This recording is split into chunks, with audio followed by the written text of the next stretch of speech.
یا رحمن الرحیم.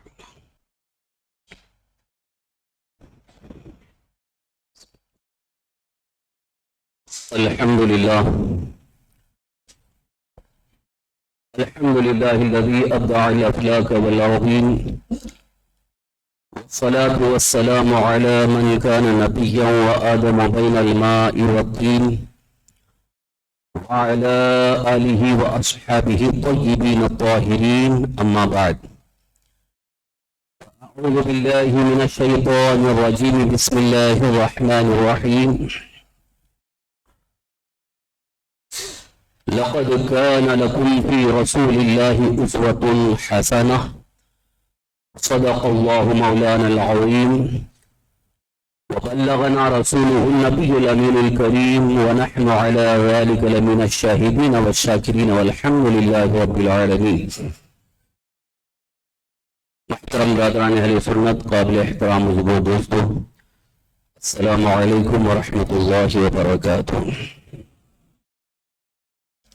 حصول برکت کے لیے آئیے ہم اور آپ مل کر بڑے ہی ادب و احترام اور خلوص و محبت کے ساتھ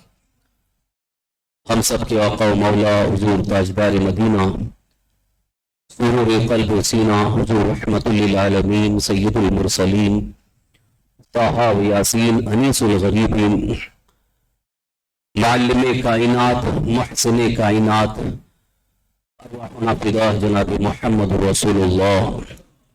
صلی اللہ تعالی علیہ وآلہ وسلم کی بارگاہ بکس پناہ میں جھوم جھوم کر بآواز بلند درود و سلام کا نذرانہ پیش کر لیں. پڑھیں اللہم صلی وسلم علی سیدنا مولانا محمد معدن الجود والکرم وعلی آلہ واصحابہ وبارک وسلم. صلاة و سلاما علیک یا رسول اللہ،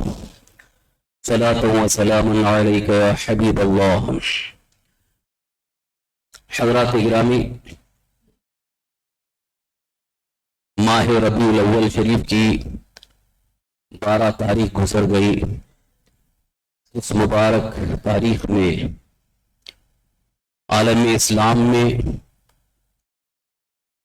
میلاد مصطفیٰ صلی اللہ علیہ وسلم پر جشن کا انعقاد مختلف انداز سے ہوتا رہا. مختلف علاقوں میں جلوس اور مختلف انداز سے خوشیوں کا اظہار کیا گیا. اللہ کے رسول سرور کائنات صلی اللہ علیہ وسلم کی ولادت اور پیدائش پر جشن کا جو بھی اہتمام ہوتا ہے، چاہے جلسے کی شکل میں یا جلوس کی شکل میں، اس کے کئی مقاصد ہیں. ان میں سے ایک اہم مقصد امت مصطفیٰ کو سرکار دو عالم صلی اللہ علیہ وسلم کے لائے ہوئے اصل پیغام سے آشنا کرنا.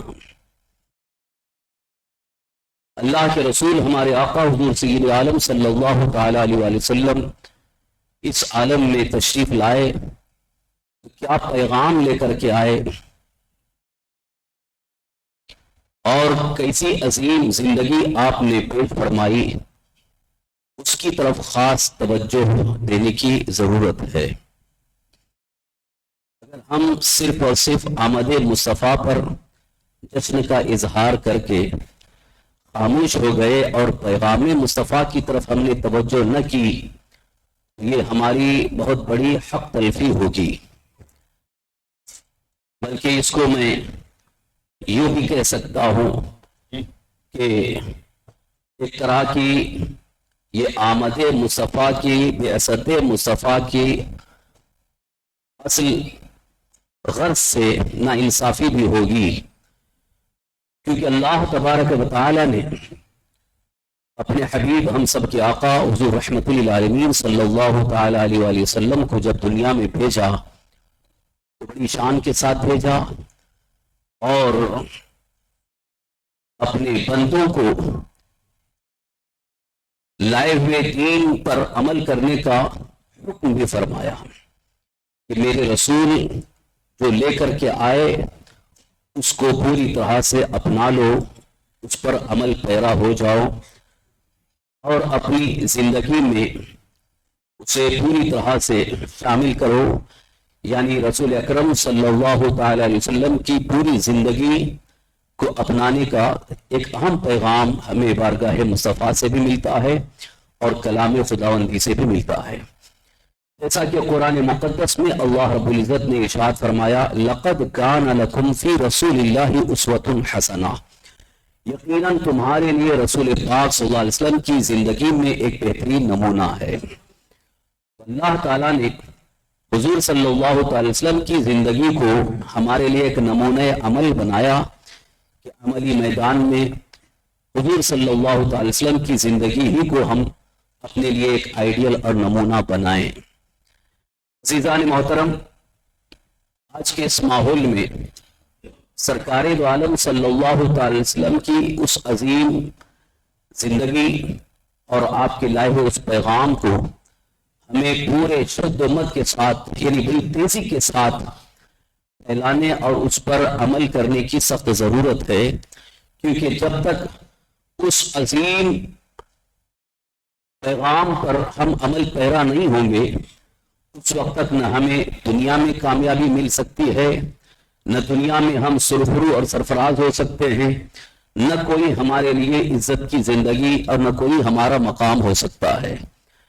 یہ پوری تاریخ کے آئینے میں عرض کرنا چاہوں گا، سب سے پہلے اس اصل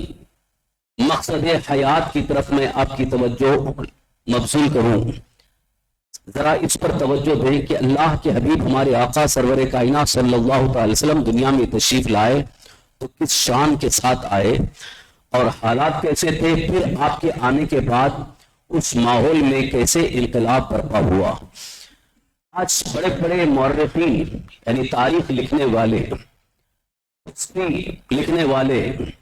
بڑے بڑے اسکالرز حضور صلی اللہ تعالی وسلم کی تاریخ کو اور حضور صلی اللہ تعالی وسلم کے کارناموں کو جب پڑھتے ہیں اور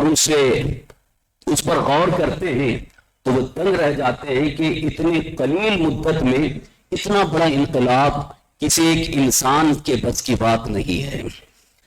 اللہ کے رسول ہمارے آقا سرور کائنات صلی اللہ تعالی وسلم اس دور میں تشریف لائے، اس وقت کے حالات، اس وقت کا ماحول بڑا ہی خطرناک تھا. ساری برائیاں عام تھیں اور سب سے بڑی جو ایک پریشانی کی بات تھی وہ جہالت تھی. جہالت عام تھی، اس قدر جہالت تھی کہ اس وقت علم کا دور دور تک کہیں نام و نشان نہیں تھا، دور دور تک کوئی پڑھا لکھا انسان نظر نہیں آتا تھا. تو جہالت عام ہونے کی بنیاد پر بہت ساری برائیاں جنم لے چکی تھی اور یہ حقیقت ہے کہ جہاں جہالت ہوتی ہے وہاں بہت ساری برائیاں جنم لیتی ہیں. جہاں جہالت ہوتی ہے وہاں امن کا ماحول قائم نہیں ہو سکتا ہے بلکہ وہاں بدامنی کا ماحول ہوتا ہے، کسی کی عزت کا کوئی لحاظ نہیں ہوتا. آج ہر انسان اپنی اپنی عزت کا خواہاں ہوتا ہے، ہر انسان کی خواہش ہوتی ہے کہ ہماری عزت ہو، لیکن جس ماحول میں جس معاشرے میں جہالت ہوتی ہے وہاں کسی کی عزت کا کوئی لحاظ نہیں ہوتا ہے. اللہ کے رسول سرور کائنات صلی اللہ تعالی وسلم جس ماحول میں تشریف لائے اس وقت پوری چاروں طرف جہاں دیکھیں ادھر جہالت ہی جہالت تھی. اللہ اکبر. حالات کو پڑھنے کے بعد پھر اس بات کا احساس ہوتا ہے کہ اللہ تعالیٰ نے ایسے ماحول میں حضور کو کیوں بھیجا، ایسے حالات میں اللہ نے اپنے نبی کو کیوں بھیجا. یہی تو اصل بات ہے کہ اللہ تعالیٰ کو یہ منظور تھا کہ روئے زمین پر جہالت کو ختم کر کے علم کی روشنی کو، علم کے نور کو پہنچانا ہے، تو اس لیے اللہ نے اپنے حبیب صلی اللہ علیہ وسلم کو سراپا نور بنا کر کے بھیجا. علم کا نور پوری دنیا میں پہنچانا تھا اور وہ علم جو اللہ تعالیٰ کی ایک خاص صفت ہے، اللہ رب العزت کی خاص صفت ہے، وہ علم جو اللہ کی خاص صفت ہے اس کو دنیا میں اللہ تعالیٰ نے اپنے حبیب سرور کائنات صلی اللہ تعالی وسلم کے ذریعے اس راہ سے پہنچا دیا کہ جدھر حضور تشریف لے گئے ادھر علم کی برکتیں اور علم کی سوغات آ گئی. آپ سوچئے کہ وہ صحابہ صحابیت کا لقب تو ان کو بعد میں ملا، لیکن ایمان لانے سے پہلے وہ صحابی نہیں تھے، ان کو صحابہ کرام نہیں کہا جاتا تھا۔ لیکن جب دامن مصطفیٰ سے وابستہ ہوئے، رسول اکرم صلی اللہ علیہ وسلم کی غلامی کا پٹا اپنے گلے میں ڈال لیے، اس کے بعد ان کی زندگی کا عالم یہ ہے کہ وہ سرکار دو عالم صلی اللہ علیہ وسلم سے علم حاصل کر کے وقت کے بڑے بڑے علماء کی حیثیت سے دنیا میں رونما ہوئے، اور فیصلے ان کے اتنے اہم ہونے لگے کہ آپ سوچ سکتے ہیں کہ جو جہاں جہالت کا ماحول ہو وہاں کوئی صحیح فیصلہ نہیں ہوتا ہے، وہاں صرف اور صرف نفسانیت کی بات ہوتی ہے۔ مگر قربان جاؤ سرکار دو عالم صلی اللہ علیہ وسلم کی اس تعلیم پر کہ رسول اکرم صلی اللہ علیہ وسلم کی تعلیم سے پورے ماحول کے اندر ایک طرح سے ایک ایسا انقلاب پیدا ہو گیا کہ ہر چھوٹے بڑے جوان بوڑھے سب کے دل میں حصول علم کا جذبہ پیدا ہو گیا، علم حاصل کرنے کا ایک ایسا جذبہ بیدار ہو گیا۔ رسول اکرم صلی اللہ علیہ وسلم نے ان صحابہ کرام کو، ان ایمان والوں کو یہ بھی حضور نے ترغیب دلائی، ان کے اندر ایک شوق پیدا فرمایا کہ جو علم حاصل کرتا ہے اللہ اسے پسند فرماتا ہے، جو علم حاصل کرنے کے لیے نکلتا ہے وہ اللہ کی راہ میں ہے، اللہ تعالیٰ کے فرشتے اس کے لیے دعائیں مغفرت کرتے ہیں۔ اس طرح سے رسول اعظم صلی اللہ علیہ وسلم نے علم کی برکتیں، علم کی فضیلت بیان فرمائی، تو صحابہ کرام سرکار دو عالم صلی اللہ علیہ وسلم کی بارگاہ سے اور جن صحابہ نے پہلے ہی علم حاصل کر لیا تھا ان کے پاس بیٹھ کر کے علم حاصل کرنے میں لگ گئے۔ تو ایک علمی انقلاب دور رسالت میں، عہد رسالت میں رونما ہوا۔ آج بہت سارے لوگ اس سلسلے میں کبھی کبھی یہ کہتے ہیں کہ کسی ایک ماحول میں انقلاب پیدا کرنے کے لیے پوری ایک تنظیم، ایک جماعت، ایک تحریک اور بہت بڑی تحریک چلانی پڑتی ہے، تب جا کے پورے ماحول میں ایک انقلاب پیدا ہوتا ہے۔ یعنی ایک کمیٹی ہوتی ہے، ایک تنظیم ہوتی ہے جس میں کئی افراد ہوتے ہیں اور اس میں بھی پڑھے لکھے اہل دولت اہل ثروت ہوتے ہیں، سب مل کر کے اگر کوشش کرتے ہیں تب جا کے پورے ماحول میں وہ بھی پوری طرح سے انقلاب نہیں ہوتا، بلکہ کئی دنوں کے بعد کچھ کوششیں کام آتی ہیں۔ مگر یہاں تنے تنہا اللہ کے رسول صلی اللہ علیہ وسلم نے پورے ماحول میں انقلاب پیدا فرما دیا، پورے ماحول کو آپ نے تبدیل فرما دیا۔ جہاں جہالت عام تھی وہاں پر علم کی روشنی کو آپ نے پہنچایا۔ اسی لیے آج بڑے بڑے اسکالرز یہ کہنے پر مجبور ہیں کہ تاریخ انسانیت میں، یعنی انسانوں کی تاریخ میں ایسا کوئی قائد اور رہنما دنیا میں نہیں آیا جس نے اتنا بڑا علمی انقلاب پیدا کیا ہو۔ علمی اعتبار سے، معاشی اعتبار سے، یعنی اکنامک طور پر، اقتصادیات کے اعتبار سے آج کل بڑے بڑے ماہرین، جو اکنامک کے جو ماہرین ہیں، وہ بھی معاشی انقلاب لانے کے لیے، یعنی پوری قوم کے اندر یا پورے ملک کے اندر معاشی حالات کو مستحکم کرنے کے لیے سر جوڑ کر کے بیٹھتے ہیں، بڑی بڑی اسکیمیں تیار کرتے ہیں، پوری حکومت مل کر کے معاشی استحکام کے لیے کوششیں کرتی ہے، تب جا کر کے کچھ معاشی حالات بہتر ہوتے ہیں۔ لیکن اللہ کے حبیب سرور کائنات صلی اللہ علیہ وسلم نے اس ماحول میں جہاں جہالت عام تھی اور معاشی اعتبار سے بہت ہی زیادہ ابتری تھی، یعنی لوگ اتنے گرے ہوئے تھے کہ وہاں معاشی اعتبار سے حلال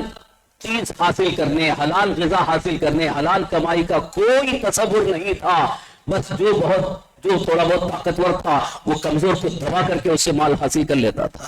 یہ مزاج تھا، یہ فکر تھی، یہ ماحول تھا۔ لیکن رسول پاک صلی اللہ علیہ وسلم نے ان کی فکر کو ایسا بدل دیا کہ اب ان کے ذہن دماغ میں حضور نے بٹھا دیا کہ تمہیں کسی کمزور کو دبا کر کے نہیں، بلکہ اللہ نے جو قوت تمہیں بازوں میں عطا فرمائی ہے اس سے محنت کر کے حلال روزی کما کر کے خود بھی حلال کھاؤ، دوسروں کو حلال کھلاؤ۔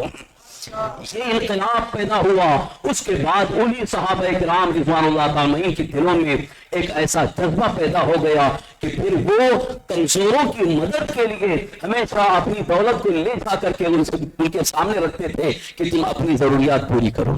معاشی حالات کو مستحکم بنانے میں رسول اکرم صلی اللہ علیہ وسلم نے جو انقلاب پیدا فرمایا وہ بھی تاریخ انسانیت میں بے مثال ہے، اس کی کوئی مثال نہیں ملتی۔ عزیزان محترم، میں عرض کرنا چاہتا ہوں کہ رسول اکرم صلی اللہ علیہ وسلم کی بعثت، یعنی حضور صلی اللہ علیہ وسلم کی دنیا میں تشریف آوری بے شمار انقلابات کا ایک سبب ہے، لیکن ان میں سے ایک خاص چیز جس کی طرف آج پوری امت مسلمہ کو، قوم مسلم کو اس پر توجہ دینی ہے کہ جہالت کو ختم کر کے علم کی ترقی کا ایک ماحول جو رسول پاک صلی اللہ علیہ وسلم نے پیدا فرمایا تھا، آج بڑے افسوس کے ساتھ ہمیں یہ کہنا پڑ رہا ہے کہ آج اسی قوم کو سب سے بڑی جاہل کہا جا رہا ہے۔ تاریخ انسانیت میں کبھی اگر یہ تاریخ لکھی گئی تو آج کے اس ماحول کو اگر کوئی مورخ لکھے گا، ساری قوموں کی تاریخ اگر کوئی لکھے گا تو آج کے اس ماحول کو مورخ یہی لکھے گا کہ مسلمانوں میں سب سے زیادہ جہالت عام ہے۔ یہ بات بالکل ہی برسرعام کہی جا رہی ہے، اخبارات میں کہی جا رہی ہے، نیوز میں کہا جا رہا ہے، بڑے بڑے دانشور کہتے نظر آتے ہیں، لیکن میں اس بات پر تعجب کر رہا ہوں کہ علم کے لیے بڑی بڑی درسگاہیں قائم ہوئی، بڑے بڑے کالجز، یونیورسٹیز اور ریسرچ کے سینٹرز قائم ہوئے، اسکولوں کا تو کوئی تعداد و شمار ہی نہیں ہے، بے شمار اسکول قائم ہیں، تعلیم گاہیں اتنی کھل چکی ہیں، مدرسے بھی بہت زیادہ ہیں، لیکن اس کے باوجود یہ کیوں کہا جا رہا ہے کہ قوم مسلم میں ابھی جہالت ہے؟ جہالت کا ایک تمغہ یعنی جہالت کا ایک تانا یہ ہمارے لیے بہت ہی زیادہ شرمندہ کرنے والا ہے، کیونکہ ہم اس رسول کا کلمہ پڑھنے والے ہیں جنہوں نے جہالت کو ختم کر کے علم کا پیغام پیش فرمایا تھا۔ اس رسول کا ہم کلمہ پڑھنے والے ہیں، اس رسول کا دامن ہم نے تھاما ہے جنہوں نے پوری دنیا کو علم کا سلیقہ دیا ہے، علم حاصل کرنے کا ایک سلیقہ، ایک جذبہ پیدا فرمایا ہے، شوق پیدا فرمایا ہے، فکر عطا فرمائی ہے۔ آج اس رسول کے ماننے والوں کو جاہل کہا جا رہا ہے، جہالت کا تمغہ دیا جا رہا ہے، جہالت کے نام سے یاد کیا جا رہا ہے، جاہل قوم کے نام سے یاد کیا جا رہا ہے۔ اس کی کئی وجوہات ہو سکتی ہیں، لیکن میں نے جس چیز کو محسوس کیا اس میں یہ چیز جس پر آپ سب اس کا اتفاق کر سکتے ہیں، بڑے بڑے دانشوروں نے، علماء نے اس سلسلے میں بیٹھ کر کے جائزہ لیا تو اس نقطے پر پہنچے کہ جہالت عام ہونے کی ایک بہت بڑی وجہ یہ ہے کہ کردار مصطفیٰ کو اپنانے کی کوشش نہیں کی جا رہی، رسول پاک صلی اللہ علیہ وسلم کی اداؤں کو اپنانے کی ہم کوشش نہیں کر رہے، جس کی وجہ سے آج بھی ہم پر جہالت کا ایک بہت بڑا تمغہ دیا جا رہا ہے، ہمارے اوپر جہالت کا لیبل لگایا جا رہا ہے جاہل قوم کا۔ کیا ہمارے پاس ڈگری والے نہیں ہیں؟ کیا کالج میں پڑھنے والی تعداد نہیں ہے؟ بے شمار تعداد ہمارے بچوں کی، ہمارے جوانوں کی، بہت سارے افراد کی جو پڑھے لکھے ہیں، تعلیم یافتہ ہیں، ایجوکیٹڈ ہیں، انٹلیکچوئل ہیں، اس کے باوجود بھی آج دنیا میں قوم مسلم کو جاہل قوم کہا جا رہا ہے۔ اگر آپ اس سلسلے میں یہ کہتے ہیں کہ نہیں یہ صرف تعصب اور تنگ نظری کی بنیاد پر کہا جا رہا ہے تو میں یہ کہوں گا صرف تعصب کی بات نہیں ہے، کچھ حقائق بھی ہیں، ان حقیقتوں سے ہمیں چشم پوشی نہیں کرنا چاہیے، بلکہ حقیقت کا اظہار، حقیقت کو تسلیم کر کے اس کو دور کرنے کی ہمیں کوشش کرنی چاہیے۔ اس لیے کہ اگر یہ جہالت کا لیبل ہماری قوم کے ساتھ لگا ہوا ہے یا لگایا جا رہا ہے، یہ بات کہی جا رہی ہے، تو اس میں کچھ حقیقت یہ ہے کہ اگر آپ اس سلسلے میں غور کریں تو اس نقطے پر پہنچیں گے واقعی جن اداؤں کو رسول پاک صلی اللہ علیہ وسلم نے علم کی ایک بہت بڑی علامت اور نشانی بیان فرمائی تھی، وہ ادائیں ہمارے اندر سے مفقود ہو گئی ہیں، وہ ادائیں ہمارے اندر سے نکل جا رہی ہیں، اور پوری طرح سے ہم کردار مصطفیٰ صلی اللہ علیہ وسلم کو اپنانے کی کوشش نہیں کر رہے ہیں، جس کی وجہ سے جہالت کا ایک لیبل لگ رہا ہے۔ آخر کیا وجہ ہے کہ عہد رسالت میں یہ سرکار دو عالم صلی اللہ علیہ وسلم کے دور پاک میں صحابہ کرام ایمان لانے کے بعد جنہوں نے علم تو حاصل کیا تھا، لیکن اس وقت کوئی یونیورسٹی نہیں تھی، اس وقت کوئی یونیورسٹی نہیں تھی، کوئی کالج نہیں تھا، کوئی اسکول نہیں تھا، صرف اور صرف حضور کی بارگاہ میں بیٹھ کر کے انہوں نے علم حاصل کیا تھا۔ وہ صحابہ کرام جنہوں نے رسول پاک صلی اللہ علیہ وسلم کی بارگاہ میں بیٹھ کر کے علم حاصل کیا تھا، ان کی دنیا میں اتنی شہرت ہو گئی کہ بڑے بڑے یہودی، نصرانی، عیسائی جو بہت زیادہ ترقی یافتہ تھے، وہ صحابہ کی بارگاہ میں آ کر کے علم حاصل کرنے کے شوقین نظر آتے ہیں۔ یہ ہماری ایک تاریخ ہے، یہ ہماری تاریخ ہے جسے آپ پڑھ لو، اس لیے کہ عہد رسالت میں جب سرکار دو عالم صلی اللہ علیہ وسلم کی بارگاہ میں بیٹھ کر علم حاصل کرنے والے صحابہ میں جیسا کہ خلفائے راشدین حضرت ابوبکر صدیق، حضرت عمر فاروق، حضرت عثمان غنی، حضرت علی مرتضیٰ رضی اللہ تعالیٰ عنہم، ان کا تو حال اللہ اکبر اتنا عظیم اور اتنا بلند ہے کہ حضرت عمر فاروق اعظم رضی اللہ عنہ جب خلیفۃ المسلمین ہوئے تو ان کی خلافت کے دور کو بڑے بڑے یہودی، بڑے بڑے نصرانی بادشاہوں نے یہ اپنانے کی کوشش کی کہ عمر نے جو خلافت کا نظام سنبھالا ہے اس طرح کے نظام سے ہم کو سنبھالنا ہوگا اور اس طرح سے ہم سلطنت قائم کر سکتے ہیں۔ تو آج میں آپ سے ایک بات پوچھنا چاہتا ہوں، عمر فاروق اعظم بادشاہ اسلام ہیں، امیر المومنین ہیں، 22 لاکھ مربع میل اتنی لمبی اتنی بڑی سلطنت کے مالک ہیں۔ آپ نے کون سی یونیورسٹی سے علم حاصل کیا تھا؟ کون سے کالج میں آپ نے ڈگری حاصل کی تھی کہ آپ امیر المومنین ہو کر کے بادشاہت سنبھال رہے ہیں؟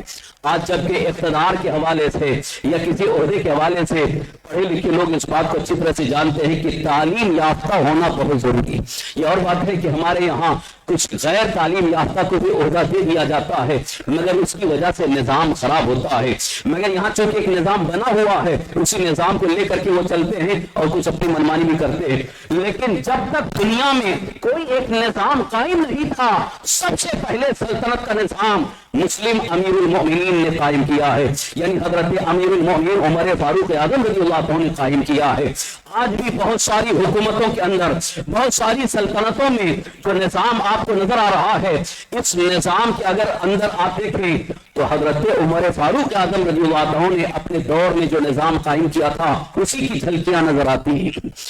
اسی کی جھلکیاں نظر آتی ہیں۔ اسی بیس پر، اسی بنیاد پر آج بہت ساری قوموں نے، بہت سارے ممالک نے حکومتیں قائم کی ہیں، سلطنتیں قائم کی ہیں۔ تو میں عرض کرنا چاہتا ہوں جس قوم سے دوسری قوموں کو سلطنت یعنی نظام سلطنت کا سلیقہ ملا ہو اسی قوم کو جاہل کر کے اور پچھڑی قوم کہہ کر کے ایک دم کنارے کر دیا گیا ہے، کوئی حیثیت نہیں ہے۔ لہذا آج ہمیں اپنے مقام و مرتبے کو سمجھنے کی ضرورت ہے۔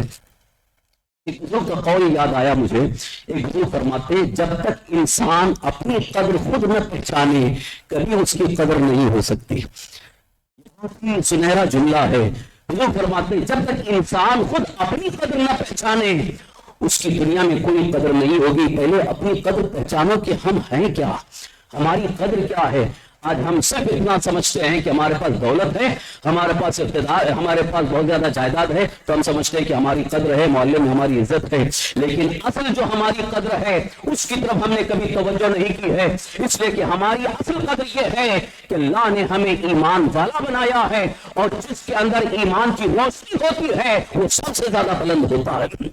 وہ دنیا میں کبھی ذلیل نہیں ہوتا، وہ دنیا میں کبھی نیچا نہیں ہوتا، بلکہ اللہ نے اسے بلندی عطا فرمائی۔ مگر اس قدر کو نہ جاننے کی بنیاد پر آج دنیا کی ساری قوموں کے سامنے ہم بونے نظر آ رہے ہیں اور چھوٹے نظر آ رہے ہیں اور ہم خود پس ہمتی کا شکار بنے ہوئے ہیں۔ عزیزان محترم، اس کے لیے بہتر راستہ، بہتر نسخہ یہی ہے۔ بزرگان دین نے فرمایا اگر آپ یہ چاہتے ہو کہ دنیا کی ساری قوموں میں آپ کی برتری ہو، آپ کی برتری تسلیم کی جائے، آپ کی فوقیت اور بلندی تسلیم کی جائے تو اللہ کے رسول سرور کائنات صلی اللہ علیہ وسلم جو ادائیں اللہ کی بارگاہ سے لے کر کے آئے ان اداؤں کو اپنا لو۔ دنیا کی بڑی بڑی قومیں آپ کے قدموں میں جھکنے پر مجبور ہوں گی۔ یہ اصل حقیقت ہے، اس حقیقت کی طرف ہم نے توجہ نہیں کی ہے۔ ڈگری حاصل کر لینا ظاہری دنیا کے اعتبار سے ایک بڑی چیز نظر آ رہی ہے لوگوں کی نظر میں، اس لیے کہ آج مسلمانوں نے یہ سمجھا کہ ہماری اولاد، ہمارے بچے، ان کا کیریئر اچھا ہو جائے، ڈگری والا ہو جائے، جاب اچھی کسی کمپنی میں مل جائے، یہی اس کا اصل مطمع نظر ہے، یہی مقصد ہے۔ مگر اجتماعی طور پر پوری قوم و ملت کی ترقی کی طرف کبھی مسلمانوں نے سوچا ہی نہیں ہے۔ یہی وجہ ہے کہ ہم ابھی تک اسی طرح سے جہالت کا لیبر لے کر کے چل رہے ہیں۔ عزیزان محترم، میں یہ تنقید کی طرف پر نہیں کہہ رہا ہوں بلکہ یہاں اصل چیز کی طرف احساس دلانا مقصود ہے۔ خاص طور پر آج ہماری قوم کو جب یہ کہا جاتا ہے کہ جس علاقے میں مسلم قوم رہتی ہے، جس علاقے میں، جس محلے میں مسلمان رہتے ہیں، وہاں کوئی پڑھا لکھا انسان جو اونچی ذات کا ہو وہاں رہنا نہیں پسند کرتا ہے۔ کیوں ایسا ہے؟ اس کی وجہ کیا ہے؟ کبھی ہم نے اس پر غور غور کیا ہے اس کی کئی وجوہات ہو سکتی ہیں، لیکن جہاں تک ہم نے دیکھا اس کی وجہ یہ ہے کہ ہم نے ان چیزوں کو اپنایا نہیں ہے جو اللہ کے رسول صلی اللہ علیہ وسلم نے ہمیں بتایا تھا۔ رسول پاک صلی اللہ علیہ وسلم نے جو ہمیں تعلیم دی تھی اس کا ہم نے لحاظ ہی نہیں کیا ہے۔ ایک چھوٹی سی بات جس کو رسول پاک صلی اللہ علیہ وسلم نے بڑی اہمیت کے ساتھ ارشاد فرمایا، بظاہر لوگ اس کو چھوٹی کہتے ہیں لیکن حقیقت میں یہ بہت اہم چیز ہے جو آج کے اعتبار سے جس کی طرف بالکل ہی کوئی توجہ نہیں ہے۔ علاقے کی صاف صفائی، صاف صفائی یہ ہمارے ایمان کا ایک حصہ ہے۔ اللہ کے رسول سرور کائنات صلی اللہ علیہ وسلم نے تعلیم دی تھی النظافۃ نصف الایمان، ایک حدیث پاک میں الطہارۃ نصف الایمان، پاکی صاف ستھرائی یہ ایمان کا آدھا حصہ ہے۔ کیوں فرمایا تھا رسول اکرم صلی اللہ علیہ وسلم نے؟ اس لیے کہ جو پاک صاف رہتے ہیں اور اپنے گرد و پیش کو، اپنے گھر کو، اپنے محلے کو صاف ستھرا رکھتے ہیں، ایک طرح سے قوم میں ان کا ایک نام اونچا ہوتا ہے، کیونکہ جہاں گندگی ہوتی ہے کتنا ہی پڑھا لکھا انسان ہو اسے جاہل کہا جاتا ہے، اسے جاہل قوم کہا جاتا ہے کہ انہیں ابھی تک صاف ستھرا رہنے کا سلیقہ نہیں ہے، ڈگری ہونے سے کیا فائدہ ہے۔ مجھے حیرت اس بات پر ہے کہ آج پوری دنیا میں میڈیکل سائنس اتنی ترقی کر رہی ہے تو بہت سارے جو ڈاکٹری لائن کے ماہرین ہیں اور اس سلسلہ میڈیکل سائنس کی اچھی طرح سے معلومات رکھتے ہیں، اس کے باوجود بھی ڈگری ہونے کے باوجود بھی صاف صفائی کا کوئی لحاظ نہیں ہے، کوئی اہتمام نہیں ہے، تو بتاؤ پھر جاہل کا لیبل نہیں لگے گا تو اور کیا لگے گا؟ ڈگری ہونا کافی نہیں ہے بلکہ ادائے مصطفیٰ کو اپنانا یہ سب سے اہم چیز ہے۔ آپ تجربہ کر کے دیکھ لیں، اللہ کے رسول صلی اللہ علیہ وسلم کی تعلیمات کو اپنا کر کے آپ دیکھیں، پھر کوئی قوم آپ کو جاہل نہیں کہے گی بلکہ یہ کہے گی کہ ہم اپنے بچوں کو ان کے ماحول میں رکھنا پسند کریں گے۔ اللہ کے رسول صلی اللہ علیہ وسلم کی تعلیمات پر عمل کرنے کے بعد صحابہ کرام رضوان اللہ تعالی دنیا کے کسی ملک میں جاتے، کسی علاقے میں جاتے اور چند دن رہ کر کے جب وہاں سے واپس آنے لگتے تو پورے علاقے والے آ کر کے ان کے قدم پکڑ لیتے تھے، کہتے تھے کہ تم آئے ہو تو ہمارے یہاں بہاریں آئی ہیں اور ہمیں بہت اچھی زندگی ملی ہے، لہذا آپ تم یہاں سے مت جاؤ، آپ یہاں رہو تاکہ ہم آپ سے اور سیکھیں۔ یہ حال تھا، یہ ہماری تاریخ ہے۔ جہاں ہم جاتے تھے وہاں عزت کی نگاہ سے دیکھے جاتے تھے اور جب واپس جانے لگتے تھے تو لوگ جانے نہیں دیتے تھے۔ آج بالکل ہی ماحول الٹ گیا ہے کہ ہم جاتے ہیں تو نفرت کی نگاہ سے دیکھے جاتے ہیں، بلکہ کہتے ہیں کہ پہلے ان کو بھگاؤ اس کے بعد ہم آئیں گے۔ یہ صورت حال کیوں ہو گئی ہے؟ اس لیے کہ ہم نے ادائے مصطفیٰ کو اپنا نہیں ہے۔ عزیزان محترم، یہ بڑے افسوس کی بات یہی ہے، اس لیے کہ ہم نے محبت رسول صلی اللہ علیہ وسلم کا زبانی طور پر بہت زوردار دعویٰ تو کیا ہے، نعرے لگانے میں کبھی ہم نے کمی نہیں کی ہے، الحمدللہ بڑی اچھی بات ہے۔ اپنے دل کی محبت کا اظہار زبان سے ہوتا ہے، عقیدت کا اظہار زبان سے ہوتا ہے۔ عقیدت اور محبت کا اظہار کر دینا یہ کافی نہیں ہے، بلکہ حقیقت میں یہ عقیدت اس وقت بدلتی ہے جبکہ عملی طور پر بھی نظام مصطفیٰ کو اپنا لے۔ اس لیے کہ اگر حقیقت صرف زبان تک ہے تو وہ حقیقت نہیں ہے، اس لیے عقیدت کو حقیقت میں بدلو۔ آج ضرورت اس بات کی ہے کہ ہر مسلمان سننے سے عقیدہ اپنی عقیدت کو حقیقت میں بدلے۔ عقیدت حقیقت میں اس وقت بدل سکتی ہے جبکہ اپنی زندگی کو نظام مصطفیٰ کے سانچے میں ڈھال لیں،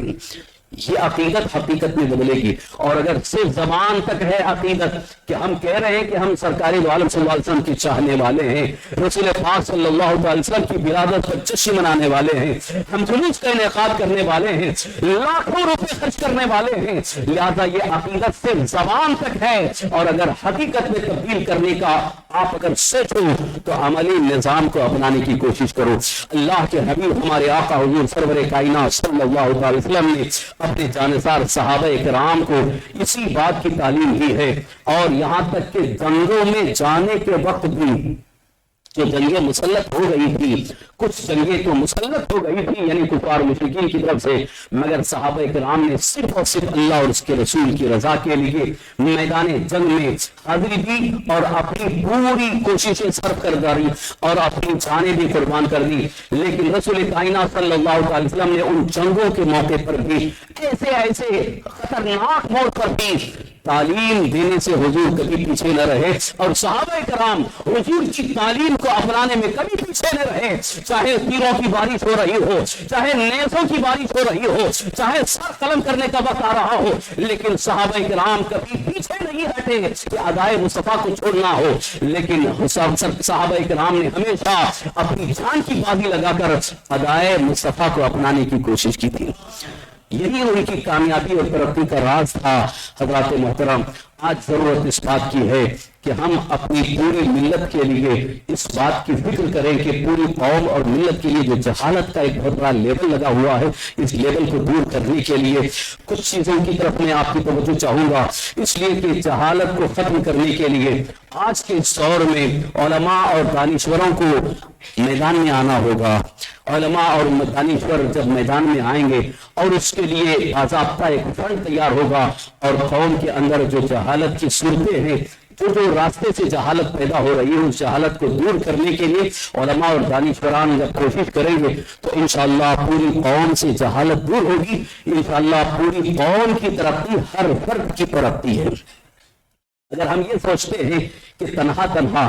انڈیویجول یعنی صرف اپنی ایک ذات کی ترقی کی ہم فکر کرتے ہیں تو کبھی قوم ترقی نہیں کر سکتی۔ صرف اپنی ایک ذات کی فکر نہ کرو بلکہ پوری ملت اسلامیہ کی فکر کرو، اس لیے کہ پوری قوم اور ملت کی ترقی ہر فرد کی ترقی ہے، اور صرف اپنی ایک ذات کی ترقی اگر سوچتا ہے مسلمان تو پھر کبھی قوم ترقی کی طرف نہیں جا سکتی ہے اور پھر وہی جہالت کا لیبل ہی لگتا رہے گا۔ عزیزان محترم، ساتھ ہی ساتھ یہ بھی عرض کرتا چلوں کہ جہاں جہالت کی جو آج بہت ہی بڑی ایک بات کہی جا رہی ہے، یہ تو دنیاوی علم کے اعتبار سے ہماری قوم کے لیے کہنا بالکل ہی مناسب نہیں، کیونکہ الحمدللہ ہماری قوم میں ہر بچہ تعلیم یافتہ ہے، تعلیم یافتہ ہے، کیونکہ میں سمجھتا ہوں یہاں تک کہ اگر کوئی غریب انسان جو ہے مزدوری کرنے والا، ہاتھ گاڑی چلانے والا، وہ بھی یہی چاہتا ہے کہ میں اپنے بچوں کو پڑھاؤں، اپنے بچوں کو تعلیم یافتہ بناؤں۔ کوئی مزدور انسان بھی اگرچہ وہ مزدوری کر رہا ہے اپنے بچوں کو وہ جاہل رکھنا گوارا نہیں کرتا ہے، تو یہ تو دنیاوی علم کے اعتبار سے ایک اچھی فکر ہے، ایک اچھی سوچ ہے کہ ہمارے بچے جاہل نہ رہیں، لیکن ساتھ ہی ساتھ آپ کو اور آگے بڑھ کر کے سوچنا ہے کہ آپ نے صرف اور صرف دنیاوی تعلیم تک اپنے آپ کو، اپنے بچوں کو محدود رکھا، اس کے باوجود بھی ڈگری حاصل کرنے کے باوجود پوری قوم آج تک جہالت کا لیبل لے کر کے ایک طرح سے بس ہمتی کا شکار ہیں۔ مگر یاد رکھیے، جس دن آپ کے اندر رسول پاک صلی اللہ علیہ وسلم کی زندگی ایک نمونہ عمل بن جائے گی تو دوسری قوموں میں آپ کو جاہل کے طور پر یاد نہیں کیا جائے گا بلکہ ایک پڑھا لکھا انٹلیکچوئل اچھا ترقی یافتہ انسان قرار دیا جائے گا۔ یہ میں اس لیے عرض کر رہا ہوں کہ آج دنیا بہت زیادہ ترقی کر رہی ہے، ترقی کے نام پر آج بھی دنیا کی بہت ساری قومیں نہ معلوم کتنی جہالتیں ان کے اندر عام ہیں، مگر اس کو انہوں نے صرف اور صرف ظاہری ترقی کا نام دیا ہے۔ مگر آج ان قوموں کے یہاں، چاہے وہ امریکہ ہو،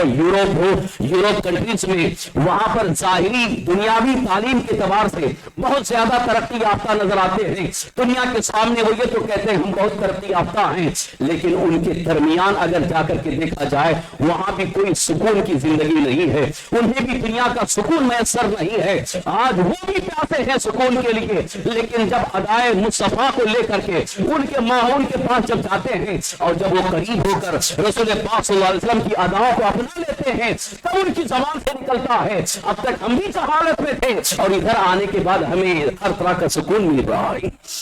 عزیزان محترم، یہ اللہ کا بے پناہ فضل و کرم ہے، اللہ تعالیٰ نے ہمیں اپنے حبیب سرور کائنات صلی اللہ علیہ وسلم کو بڑی شان کے ساتھ بھیجا ہے، بڑی عظیم شان دے کر کے بھیجا ہے۔ حضور صلی اللہ علیہ وسلم کی ہر ادا میں ہمارے لیے دنیا اور آخرت کی کامیابی اور ترقی کا راز ہے۔ اگر دنیا اور آخرت کی کامیابی حاصل کرنا چاہتے ہیں تو اللہ کے حبیب ہمارے آقا حضور سرور کائنات صلی اللہ علیہ وسلم کی سچی محبت، عقیدت، احترام بھی دل میں ہو اور ساتھ ہی ساتھ ادائے مصطفیٰ کو اپنانے کی کوشش بھی ہو۔ بس ایک مثال عرض کر رہا ہوں، حضرت سیدنا عمر فاروق رضی اللہ عنہ کے بیٹے حضرت عبداللہ ابن عمر رضی اللہ عنہ، وہ بھی صحابی ہیں، بیٹے بھی صحابی ہیں، باپ بھی صحابی ہے۔ حضرت عبداللہ ابن عمر رضی اللہ عنہ سرکار دو عالم صلی اللہ علیہ وسلم کی بارگاہ سے علم حاصل کیے،